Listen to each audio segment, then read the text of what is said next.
Bom dia. O tema de hoje do Evolução News é a evolução do cavalo. O primeiro equídeo de que há registro foi classificado pelo nome de Iracotéria. Era um pequeno animal de floresta dos primórdios do Eoceno. Este pequeno animal era muito diferente em aparência dos cavalos que vemos hoje em dia. Era, na verdade, um pouco parecido com um cão, ou seja, o dorso arqueado, pescoço curto, pernas curtas e uma longa cauda. A sua alimentação era à base de frutas e folhagens de árvores. Este pequeno equídeo foi em tempos conhecido pelo nome de Eorhipos, que significa cavalo do amanhecer. O Iracotério tinha algumas características, como por exemplo, possuía 4 dedos em cada membro posterior, aliás, em cada membro anterior, e 3 em cada membro posterior. Aquilo que a gente atualmente chama de casco era, na verdade, uma das unhas, estando ainda presente em alguns cavalos, a segunda unha vestigial. A forma como o Iracotério apoiava as patas era semelhante a um cão, na verdade, menos o fato de que no lugar de ter pequenos cascos eram garras, em vez de garras. O seu cérebro era pequeno, com lobos frontais, especialmente pequenos também. Além de ter baixa inserção dos dentes, sendo a dentição composta de 3 incisivos, um canino, 4 premolares distintos e 3 molares moedores em cada lado de cada mandíbula. Esta é uma constituição dentária dos mamíferos mais primitivos. A cúspide dos molares foram ligeiramente unidas em uma crista baixa, uma dentição típica de um animal onífero. O gênero em que se inclui o Iracotério inclui também outras espécies que podem estar relacionadas aos seus ancestrais, como o rinoceronte. Fazendo retrospectiva do Iracotério, apesar de ser bastante primitivo, foi um animal que se adaptou perfeitamente ao meio onde habitava. O corpo e membros mantiveram-se praticamente inalterados, apenas ligeiramente apareceram diferenças nos dedos. A maior alteração deu-se ao nível da dentição. À medida que os equídeos começavam a comer mais plantas, começaram a desenvolver mais dentes de moer, para melhor lidar com um novo tipo de alimentação. Então, agora, para continuar esse assunto, nós vamos com Karine Nogueira, para vocês saberem um pouco. É com você, Karine. Bom dia, vamos falar de mais uma espécie, os Eorhipos. Aproximadamente no meio do oceano, houve uma gradual transição dos Iracotérios para os parentes mais próximos. Os Eorhipos já eram também bastante semelhantes ao Iracotério. A alteração mais significativa verificou-se nos dentes, dando ao animal um dente molar. As espécies do Epirictus surgiu do Ororhipus. Tal como seus antecessores, possuíam bastante semelhanças com o cão. A mais forma dentária continuava a evoluir. No fim do período Eoceno e início do Oligoceno, à medida que se foi aproximando o período Oligoceno, a fisionomia dos cavalos começou a sofrer alterações. A resposta dos animais está relacionada com o seu habitat, fazendo com que a dentição ficasse mais resistente. O alargamento do corpo começaram a surgir animais um pouco mais altos, com membros que lhes permitiam a fuga em caso de necessidade, uma vez que eles viviam em ambientes abertos. Agora, com uma nova espécie, o Mesoírcus, a espécie Mesoírcus surgiu repentinamente no período do Oceno. Este animal ligeiramente mais largos, altos que os Epirictus. Bom, medindo cerca de 50 centímetros ao garrote, já que não era tão semelhante ao cão, tinha um dorso menos arqueado. Os membros mais compridos ao pescoço, mais longo e mais fino. O ganchos vai também mais largos e mais compridos. Os hemisférios cerebrais eram notoriamente mais largos. Os últimos 3 pré-molares eram semelhantes. Agora, com uma nova espécie, o Mesoírcus, a espécie Mesoírcus surgiu repentinamente no período do Oceno. Este animal ligeiramente mais largos, altos que os epiricos. Bom, medindo cerca de 50 centímetros ao garrote, já que não era tão semelhante ao cão, tinha um dorso menos arqueado, os membros mais compridos ao pescoço, mais longo e mais fino. O ganchos vai também mais largos e mais compridos. Os hemisférios cerebrais eram notoriamente mais largos. Os últimos 3 pré-molares eram semelhantes aos molares, proporcionando aos mesorrípicos um conjunto de 6 dentes de moer, semelhante com apenas um premolar na frente. Tem as mesmas cristas de dentes que o epirricus, bem formados e agudos, mas as próprias para moer vegetação mais resistente. Os mesorrípicos tinham 3 dedos nos seus posteriores e nos anteriores eram 4, mas estava reduzido a uma unha vesticial e com o passar do tempo acabaria desaparecendo. Miorrípicos, uma nova espécie. Pouco depois do aparecimento do Mesorrípicos sério, deu um parente próximo, o Mesorrípicos westonis, que surgiu um animal semelhante ao Miorrípicos acibionsis. Esta transição ocorreu algo repentinamente, mas infelizmente foram encontrados alguns fósseis que com essas transições permitiram juntar os 2 gêneros. O Miorrípicos era notoriamente mais largo que um tipo de Mesorrípicos, possuindo um crânio ligeiramente mais longo. O Miorrípicos começou também a apresentar uma crista no seu dente superior. Esta crista tornou-se uma característica mais recente dessa espécie equíneos. Alciele e Virgínia, com vocês aí no estúdio, hein? Obrigado, Karina. Agora nós sabemos que teve uma nova informação com Marina Oliveira. Com você, Marina. Bom dia, Virgínia. Bom dia, Alciele. O Mesorrípicos acabou por desaparecer a meio do Oligoceno. O Mesorrípicos continuou a existir durante algum tempo, tal como era. No princípio do Mioceno, começou a se modificar rapidamente. A família dos cavalos começou a se modificar em 2 linhas principais de evolução e mais um ramo distinto. Primeiro, os indivíduos com 3 dedos em cada membro. Esses indivíduos tornaram-se bastante resistentes, se espalhando gradualmente pelas planícies. Viveram cerca de 10 milhões de anos. Mantiveram a dentição do Miorrípicos. Este gênero inclui também o Hiporrípicos e o Megarrípicos. Segundo, uma linha de cavalos pigmeus que acabaram por não sobreviver durante muito tempo, os Arqueorrípicos. Terceiro, uma linha de indivíduos que começou através da alteração dos hábitos alimentares, tirando partido de novos tipos de pastos. O cavalo como animal de planície. À medida que a terceira linha de cavalos do Mioceno começava a se alimentar somente de ervas, diversas alterações começaram a ocorrer, começando pela dentição. Pequenas saliências dos dentes começaram a alargar e a formar uma espécie de cristos que ajudavam a moer a comida. Houve um aumento nas alturas das coroas dos dentes, para que pudessem continuar a crescer depois do desgaste do topo do dente, que era provocado pelo movimento contínuo de mais. Além de que, estes cavalos tornaram-se ótimos corredores. Houve um aumento no tamanho do corpo, dos membros e do chanfro. Alguns ossos que antes estavam unidos por ligamentos começaram a fundir-se. A musculatura das pernas tornou-se ideal para os movimentos de andar e recuar. A alteração mais significativa foi o fato de, a partir de uma certa altura, o cavalo começou a se manter nas pontas dos pés, ou seja, em vez de apoiar os dígitos no chão, como um cão, por exemplo, passou a apoiar o peso de cada membro sobre um único casco, que se desenvolveu com essa finalidade. Essa alteração permitiu uma maior velocidade em caso de fuga. Essa foi uma das épocas mais interessantes no que toca à evolução do cavalo. Vamos falar um pouco sobre pararripos. Eles surgiram no início do Mioceno. O típico pararripos era um pouco mais largo que o Miorrípicos, mas mantendo uma forma corporal semelhante e tamanho de crânio igual. O pararripos ainda mantinha os 3 dígitos, mas estava a começar a desenvolver os ligamentos elásticos, que seriam de grande utilidade quando fosse um animal com apenas um dígito. 3, 2, 1, foi. Mais informações com Meirelane Martins.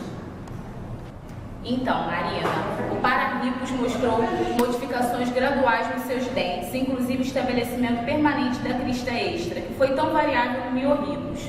O Pararripus evoluiu rapidamente até se tornar um cavalo mais rápido e ágil, ao qual o nome foi dado de Meriquicus.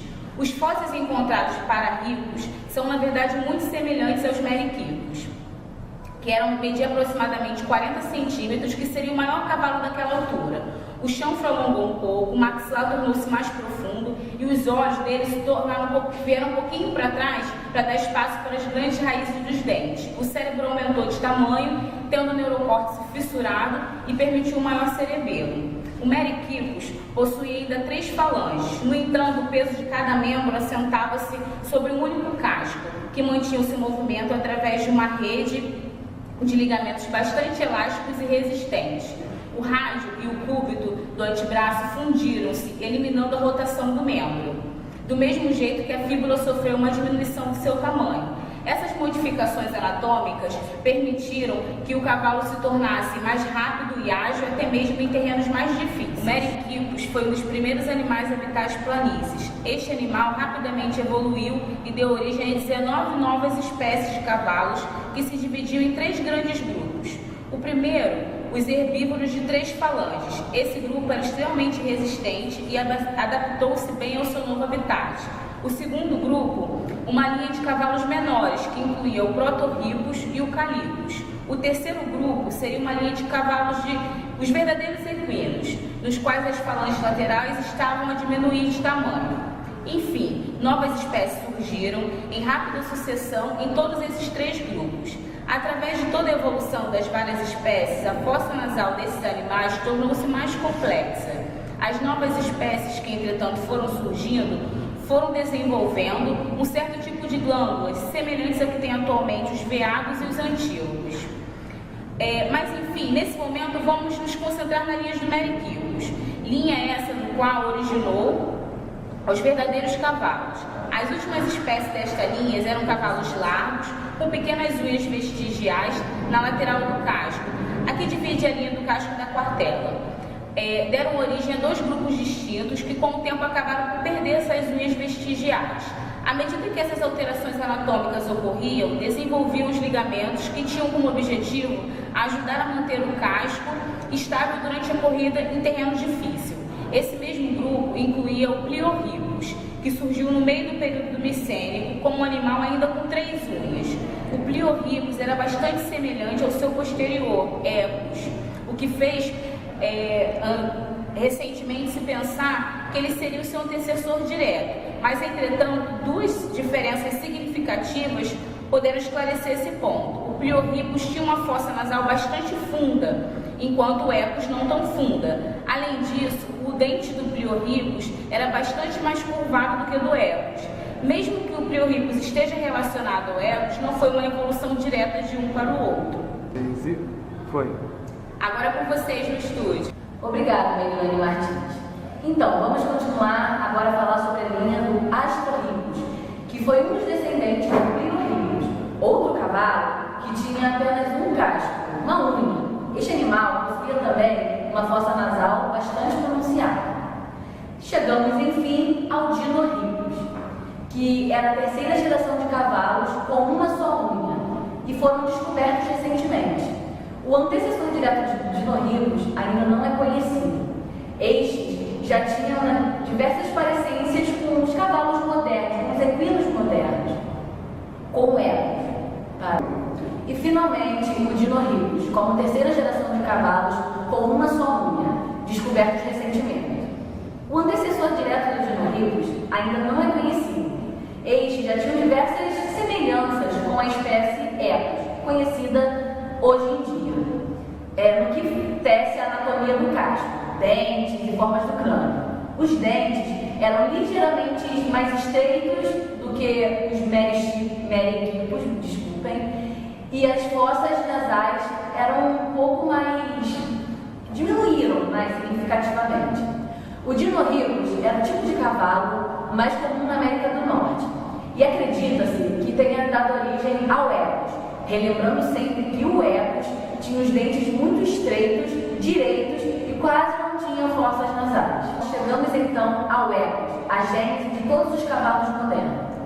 O primeiro Equus media cerca de 90 centímetros por 1 metro, mas já possuía um corpo de cavalo, ou seja, coluna rígida, pescoço e patas longas, alguns ossos dos membros fundidos também e sem nenhuma rotação, perdão. Chanfros compridos, curvilhões baixos, e nós também precisamos falar sobre o cérebro dele. O cérebro, tal como o Dinohippus e o Equus, era e é um animal com uma única unha, casco, possuindo ligamentos elásticos que impediam que o casco.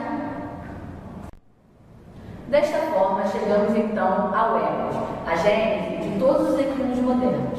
O primeiro Equus media cerca de 90 centímetros por 1 metro, mas já possuía um corpo de cavalo, ou seja, coluna rígida, pescoço longo, pernas compridas, alguns ossos dos membros fundidos e sem nenhuma rotação, o chanfro comprido, curvilhões baixos.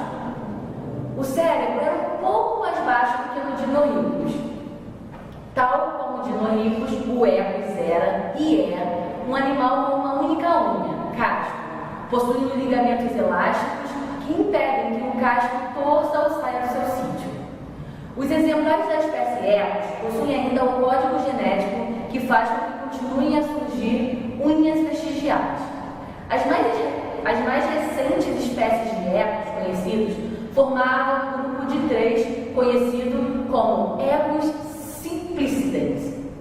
Estes tinham ainda algumas características primitivas do Dinohippus, tais como uma ligeira fossa nasal, tinham também listas de zebras e um crânio de burro. Tinham provavelmente crinas duras e eretas, uma cauda com pouco pelo e membros listrados, e ainda a perda do pelo no corpo. Essas diferentes, na verdade, eles se diversificaram rapidamente em 4 grupos diferentes, e pelo menos 2 espécies distintas.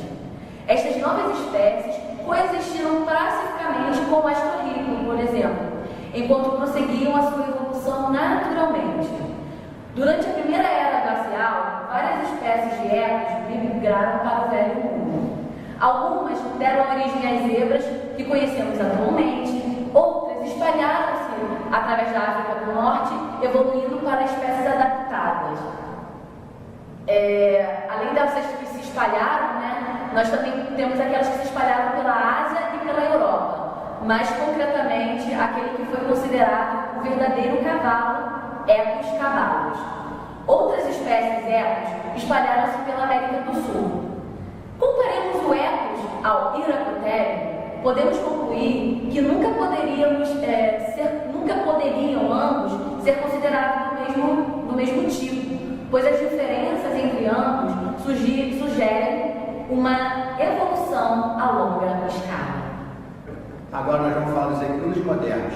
Gradualmente foram desaparecendo os cavalos com 3 unhas. A maioria dos cavalos com uma unha que habitavam a América do Norte acabaram também por desaparecer, à medida que tinha lugar uma era glacial. No entanto, os exemplares das espécies Equus conseguiram resistir até cerca de 1 milhão de anos atrás. As espécies Equus estavam presentes por todo o território da África, Ásia, Europa, América do Norte e América do Sul.